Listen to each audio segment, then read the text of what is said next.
ගංගානම් ගඟේ සැඩපහර නතර වුණා. බුදුරජාණන් වහන්සේ විශාලාවට සමීප වෙන්නම ආකාශයේ වලාකුළෙන් පිරී ගියා. මගේ බුදුරජාණන් වහන්සේ විශාලා මහනුවරට උතුම් සිරිපා කමල තබනකොටම ශ්‍රී පතුල ස්වර්ණ වර්ණයි ස්වර්ණ රශ්මි විහිදෙනවා. සිරිපා පියුම මහ පොළොවේ තබනකොටම විශාලාවේ පොකුරු වැසි ගහින්න පටන් ගත්තා. මහා වැසිය දැරි මිනී කුණු ගහගෙන යනවා. භාග්‍යවතුන්වහන්සේ වඩිනවා. මුළු විශාලා මහනුවරම අමනුෂ්‍ය බුදු සිරිපා තිබූ සැනින් පලා ගියා මිනිස්සු දාලා. දවස් 3ක් ගංගානම් ගඟේ ඉඳලා මාලිගාවට වඩිනවා. ඒ දවස් 3 වැහැලා මුළු විශාලාවම සුද්ධ වෙලා. රාජ මාලිගාවේ හවස් යාමේ පහන් දැල්වලා බුදුරජාණන් වහන්සේ දකින්ට සහම්පති බ්‍රහ්මයා වැඩලා.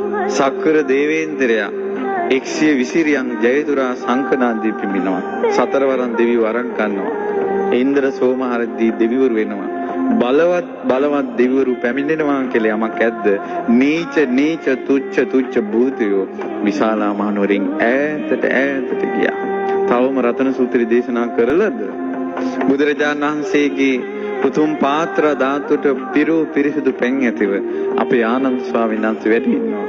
භාග්‍යවතුන් වහන්සේ දේශනා කළ යානේද භූතාන් ශ්‍රී සද්ධර්මයේ වදාළා.